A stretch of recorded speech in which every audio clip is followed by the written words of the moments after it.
मेघा की शादी प्रखर से हुई थी। प्रखर पुलिस विभाग में काम करता था।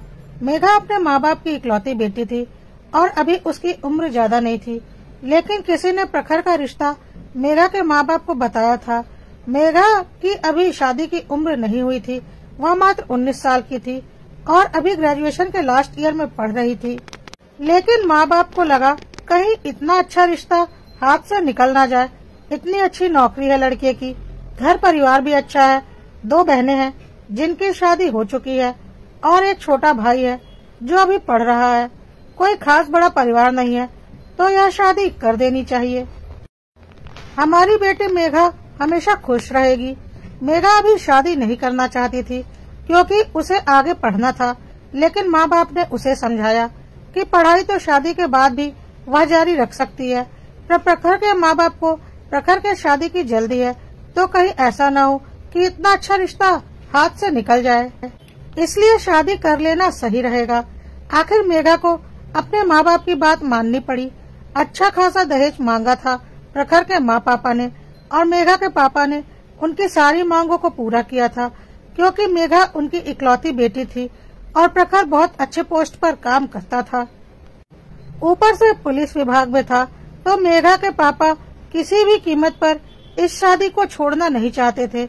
मेघा की शादी करने के लिए उन्होंने एक बहुत बड़ी जमीन बेच दी थी, जिससे कि प्रखर के माँ बाप की सारी डिमांड्स उन्होंने पूरी की थी और एक बहुत बड़ी रकम खर्च करके अपनी इकलौती बेटी मेघा को ससुराल भेजा था, ताकि वह जिंदगी भर सुख आराम से रह सके। लेकिन इंसान जैसा सोचता है वैसा होता कहाँ है। मेघा को ससुराल आने के बाद धीरे धीरे ससुराल वालों की असलियत दिखनी शुरू हो गई थी। प्रखर पूरी तरह से अपने माँ बाप के कब्जे में था और सिर्फ अपने माँ बाप और भाई बहनों के बारे में सोचता था। मेघा से उसे कोई भी लेना देना नहीं था। प्रखर के पिताजी कुछ खास काम नहीं करते थे, इसलिए उन्होंने अपनी जिंदगी में ज्यादा कुछ कमाया नहीं था। देखा जाए तो प्रखर के घर वालों का स्टेटस मेघा के मायके वालों की बराबरी का नहीं था, लेकिन सिर्फ प्रखर की नौकरी देखकर मेघा के पापा ने मेघा की शादी प्रखर से कर दी थी। अभी नया नया दौलत देखना शुरू किया था प्रखर और उसके परिवार वालों ने, और वह पागल हो रखे थे।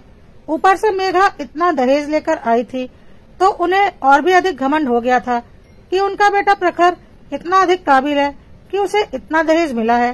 प्रखर की नजर में मेघा की कोई कीमत नहीं थी। वह हर काम अपने मम्मी पापा से पूछकर ही करता था और भाई बहनों पर जान छिड़कता था, पर मेघा के पास बस रात को जाता था। मेघा को अगर एक हेयर क्लिप की भी जरूरत पड़ती तो प्रखर बोलता था, जाकर माँ से कहो, और माँ से पैसे मांगने पर सासू माँ साफ मना कर देती थी।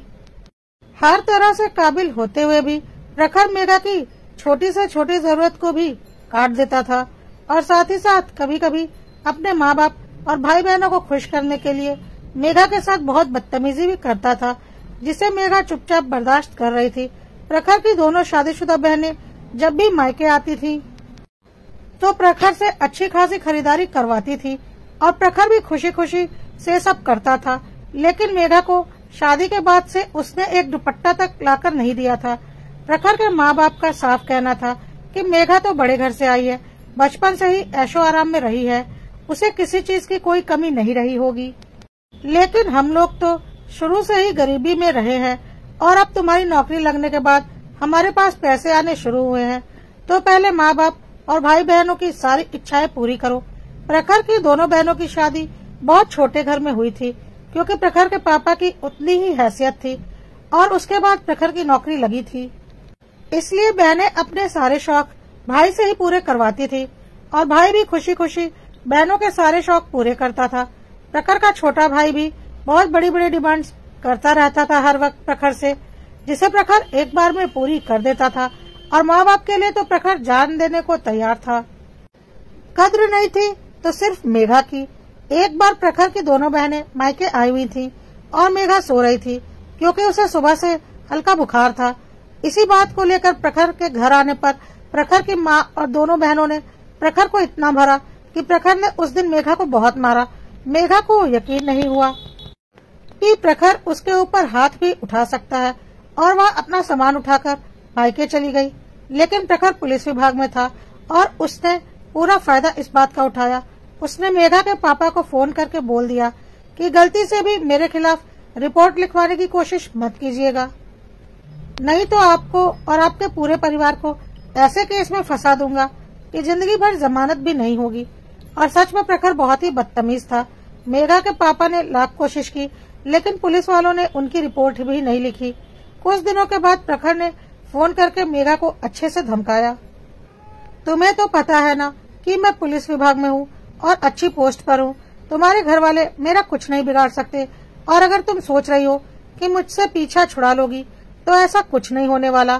तो भलाई इसी में है कि चुपचाप घर आ जाओ और अपना घर संभालो, और अगर अपने घर वालों की भलाई चाहती हो तो चुपचाप अपने घर आ जाओ, नहीं तो मैं तुम्हारे पापा और भाई दोनों को किसी न किसी केस में फंसाकर अंदर करवा दूंगा, और फिर तुम और तुम्हारी मम्मी रोते रहना, कोई सुनवाई नहीं होगी। मेघा को पता था कि प्रखर बहुत ही बदतमीज किस्म का इंसान है और वह उसके जाल में बुरी तरह से फंस चुकी है। वह ससुराल जाने को तैयार हो गई, क्योंकि वह नहीं चाहती थी कि उसकी वजह से उसके मायके पर कोई मुसीबत आए। मेघा के पापा मम्मी को आज अपनी गलती का एहसास हो रहा था कि प्रखर की नौकरी देखकर उन्होंने जल्दी जल्दी में मेघा की शादी कर दी। हमेशा बराबरी वालों में ही शादी करनी चाहिए। प्रखर के साथ शादी करके मेघा की जिंदगी बर्बाद हो चुकी थी। यह बात वह बहुत अच्छे से समझ चुके थे। मेघा के पापा ने बोला, बेटा उसकी धमकी को किनारे कर, मैं तेरा तलाक करवाता हूँ, दूसरी शादी करवाऊंगा तेरी मैं, मत जा वहाँ, मैं अपनी गलती मानता हूँ। लेकिन मेघा ने बोला, पापा अब जो हो गया उसे बदला तो नहीं जा सकता, और मैं नहीं चाहती कि आप लोगों के ऊपर कोई मुसीबत आए। आपने तो मेरा भला ही चाहा था, पर मेरे नसीब में यही लिखा था, तो क्या कर सकते हैं। कहकर मेघा अपने ससुराल चली गई। प्रखर अब और भी ज्यादा बदतमीज हो चुका था, क्योंकि उसने देखा उससे डरकर मेघा घर वापस आ गई है।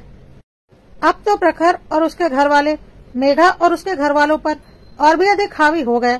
मेघा की जिंदगी बहुत मुश्किल होती जा रही थी। नौकरों से भी बुरी स्थिति थी उसकी अपने घर में, और प्रखर तो बस बात बात पर अब उसके ऊपर हाथ उठाता था। उसके सास ससुर देवर ननद सब मजे की जिंदगी जीते थे, लेकिन प्रखर के लिए मात्र वह एक नौकरानी थी और उसके जिस्म की भूख मिटाने वाली एक शरीर, उससे अधिक कुछ भी नहीं। मेघा को समझ में नहीं आ रहा था कि वह क्या करे। कभी कभी मेघा का दिल करता था कि वह आत्महत्या कर ले, क्योंकि उसके पास कोई चारा नहीं बचा था। प्रखर उसे किसी भी कीमत पर छोड़ेगा नहीं, और प्रखर का सामना वह कर नहीं सकती थी, क्योंकि उसने हर जगह अपनी पहुंच बना रखी थी। इसी तरह से मेघा की शादी को 2 साल बीत चुके थे, लेकिन मेघा की स्थिति जस की तस बनी हुई थी। प्रखर के घर वाले एक किराए के मकान में रहते थे, क्योंकि प्रखर के पिताजी की कुछ खास कमाई नहीं थी, तो वह अपना घर कभी नहीं बना पाए थे। और प्रखर की अभी कुछ सालों पहले ही नौकरी लगी थी, तो अब वह घर खरीदने की सोच रहा था। यह किराए का घर भी प्रखर ने ही अपनी नौकरी के बाद लिया था, जो कि काफी बड़ा था, और इसका किराया 25,000 रूपए महीना था। पुलिस विभाग की कमाई के बारे में हर कोई जानता ही है। प्रखर भी गलत काम करने से बाज नहीं आता था और अच्छी खासी कमाई करता था, इसलिए अब वह घर खरीदने की सोच रहा था। जिस घर को प्रखर ने किराए पर ले रखा था, वह उसी घर को खरीदने की सोच रहा था। काफी बड़ा घर था। पैसों का इंतजाम प्रखर ने कर लिया था। करीब 1 करोड़ रुपए का घर था, लेकिन प्रखर ने इतने ही कम समय की नौकरी में अपने गलत कामों के जरिए काफी पैसा कमा लिया था, जिसका कि उसके माँ बाप भी पूरा समर्थन करते थे। प्रखर को पता था कि घर अगर प्रखर अपने नाम पर लेगा तो वह फंस सकता है कि उसके पास इतने पैसे कहाँ से आए, इसलिए प्रखर ने घर अपने माँ पापा के नाम पर लेने को सोचा। हालांकि मेघा उसकी पत्नी थी, वह चाहता तो मेघा के नाम पर भी घर ले सकता था, पर मेघा का उसके जीवन में कोई मोल ही नहीं था, इसलिए प्रखर ने घर अपने माँ पापा के नाम पर ही लेना तय किया था, जिससे कि उसके माँ पापा भी बहुत खुश थे और साथ ही साथ भाई बहन भी, क्योंकि घर माँ पापा के नाम पर रहता तो सबका हक उस पर रहता। प्रखर के लिए तो सब अपने ही थे, सिवाय मेघा के। मेघा अंदर ही अंदर बुरी तरह से टूट चुकी थी और उसे पता था इसी तरह की जिंदगी चलती रही तो वह ज्यादा दिनों तक जिंदा नहीं रह पाएगी। मेघा के माँ पापा भी अपने नसीबों पर रोते थे और चाहकर भी अपनी बेटी की मदद नहीं कर पाते थे। खैर, प्रखर घर की कीमत अदा कर चुका था और घर की रजिस्ट्री होनी थी प्रखर के माँ पापा के नाम पर। मकान मालिक ने बोला था, आप जब बोलो जाकर मैं रजिस्ट्री करवा दूंगा, क्योंकि आखिर प्रखर पुलिस वाला था तो उसके साथ कोई धोखा तो नहीं कर सकता था। प्रखर अगले दिन अपने मम्मी पापा के साथ मकान की रजिस्ट्री करवाने के लिए जाने वाला था। रात में जब प्रखर अपनी ड्यूटी पर था तो उसने काफी शराब पी रखी थी। साथ ही वह खुद ही अपनी गाड़ी ड्राइव कर रहा था और शराब के नशे में उसने एक बहुत भयानक एक्सीडेंट कर दिया, जिसमें प्रखर की मौत हो गई। किसी ने भी यह नहीं सोचा था कि ऐसा कुछ हो जाएगा। थोड़ी देर के बाद यह सूचना प्रखर के घर वालों को मिली। घर पर हाहाकार मच गया कि यह क्या हो गया। मेघा को कुछ भी समझ में नहीं आया कि अचानक यह सब क्या हो गया। प्रखर के माँ पापा और भाई बहन बिल्कुल बेहाल हो गए, क्योंकि प्रखर ही उनके लिए सब कुछ था और लाजमी सी बात है, जिसका जवान बेटा इस तरह से एक्सीडेंट में मारा जाएगा उस माँ बाप का ऐसा ही हाल होगा। मेघा भी बहुत बेचैन हो गई, पर प्रखर ने मेघा को इन 2 सालों में इतनी प्रताड़ना दी थी, इतना दुख दिया था कि उसे इस बात से कुछ खास फर्क नहीं पड़ रहा था कि उसका पति नहीं रहा, क्योंकि उसे प्रखर से कभी भी पति का प्यार मिला ही नहीं था। उसने प्रखर से सिर्फ लात घूंसे खाए थे, अपमान सहा था और प्रखर ने जानवरों की तरह उसे नोचा था। इसके अलावा उसके और प्रखर के बीच में कोई रिश्ता नहीं था। फिर भी प्रखर से मेघा की शादी हुई थी, इसलिए मेघा की आंखों से आंसू आ रहे थे। पर जो दुख एक पत्नी को होता है पति के गुजर जाने पर, वह भी सिर्फ शादी के 2 सालों के बाद, वैसा कोई दुख मेघा को नहीं हो रहा था। मेघा के मायके वाले भी अब तक आ चुके थे। पुलिस वाले प्रखर की बॉडी पोस्टमार्टम के लिए ले गए थे। प्रखर के घर वाले भी वहीं पर थे ताकि बॉडी को लेकर आ सके। मेघा घर पर ही थी अपने मम्मी पापा और भाई के साथ। माहौल बड़ा गमगीन हो रहा था, पर मेघा इन 2 सालों में इतना टूट चुकी थी कि अब और अधिक टूटने की उसमें क्षमता ही नहीं बची थी। मेघा के मम्मी पापा और मेघा का भाई मेघा के भविष्य के बारे में सोचकर चिंतित हो रहे थे। एक तो ऐसे ही उसकी जिंदगी खराब थी और अब एक और लांछन उसके ऊपर लग गया था। लेकिन मेघा कुछ और ही सोच रही थी। प्रखर से वैसे भी उसका कोई खास लगाव तो था नहीं और इतने दिनों में वह पत्थर तो बन ही चुकी थी, तो वह दिल से नहीं दिमाग से सोच रही थी कि एकाएक मेघा के दिमाग में पता नहीं क्या आया। उसने अपने भाई से बोला, भाई जल्दी चलो, मुझे कहीं चलना है, जल्दी गाड़ी निकालो। और मेघा ने जल्दी जल्दी अपने सारे डॉक्यूमेंट्स, पैन कार्ड, आधार कार्ड वगैरह निकालना शुरू कर दिया। मेघा के भाई ने बोला, क्या हो गया मेघा, तुम ऐसा क्यों बोल रही हो, तुम्हें कहाँ जाना है? मेघा ने बोला, वक्त नहीं है भाई, बस जहाँ मैं बोल रही हूँ, जल्दी चलो। मेघा के भाई ने गाड़ी निकाली और मेघा भाई के साथ गाड़ी पर बैठकर मकान मालिक के घर की तरफ चल पड़ी। मकान मालिक के घर पहुंचकर मेघा ने बहुत ही सामान्य तरीके से मकान मालिक से बात की और बोला, आज घर की रजिस्ट्री होनी थी। मकान मालिक ने बोला, हाँ मैडम, आज घर की रजिस्ट्री होनी थी, मैं तो खुद ही तैयार बैठा हूँ। मेघा ने बोला, हाँ इसीलिए तो मैं आई हूँ, घर की रजिस्ट्री मेरे नाम पर ही होनी है। मकान मालिक मेघा को अच्छे से पहचानता था कि वह प्रखर की पत्नी है और प्रखर के घर का क्या हिसाब किताब है और मेघा का वहाँ क्या रुतबा है, या तो कोई बाहरी व्यक्ति नहीं जानता था। मकान मालिक को लगा कि प्रखर अपनी पत्नी के नाम पर घर लेना चाहता होगा। मकान मालिक ने बोला, हाँ प्रखर जी ने पेमेंट तो पूरी कर दी, बस रजिस्ट्री करनी बाकी है, तो चलिए वह काम भी निपटा देते हैं। और मेघा कोर्ट चली गई और उसने मकान की रजिस्ट्री अपने नाम पर करवा ली और घर के कागज लेकर वापस घर आ गई।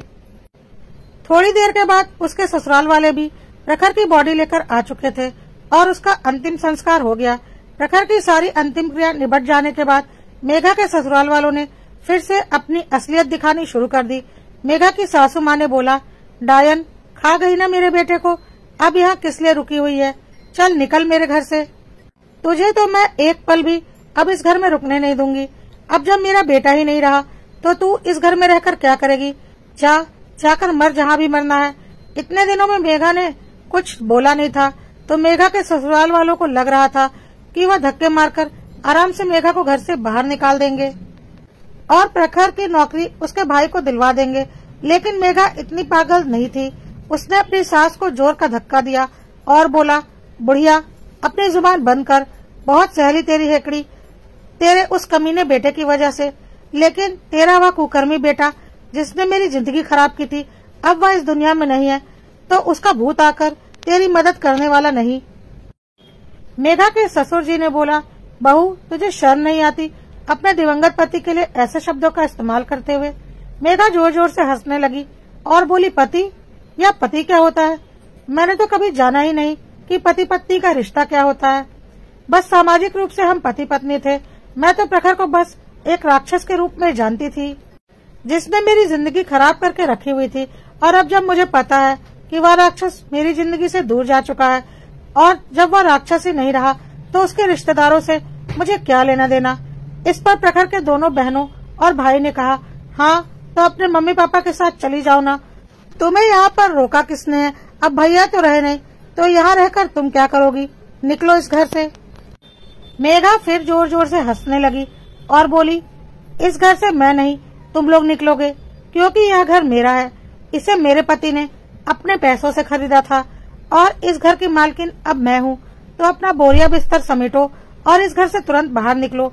यह सब सुनकर प्रखर के घर वालों को बहुत हैरानी हुई।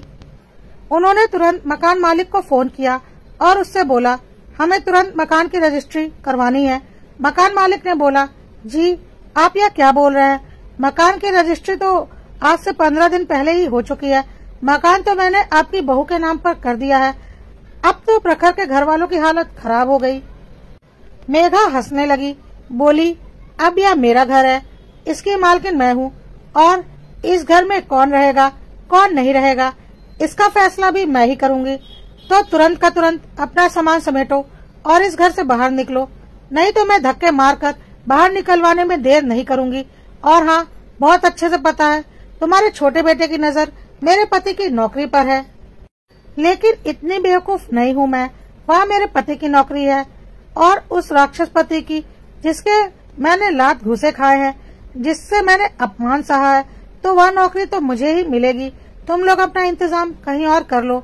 अब जब प्रखर के घर वाले समझ चुके थे कि उनके हाथ से सब कुछ निकल चुका है, तो उन्होंने अपना रंग बदल लिया और प्रखर के पिता ने बोला, बहू तुम ऐसा कैसे कर सकती हो? हम तुम्हारे पति के माँ बाप हैं। लेकिन मेघा अब किसी इमोशनल ड्रामे में नहीं आने वाली थी। इतने दिनों में वह पत्थर बन चुकी थी। उसने बोला, जब पति ही नहीं रहा तो उसके माँ बाप का क्या मैं अचार डालूंगी? चल निकल यहाँ से, शाम तक यह घर खाली हो जाना चाहिए। कहकर मेघा अपने कमरे में गई और दरवाजा अंदर से बंद कर लिया। आज उसे बहुत दिनों के बाद सुकून की नींद आ रही थी।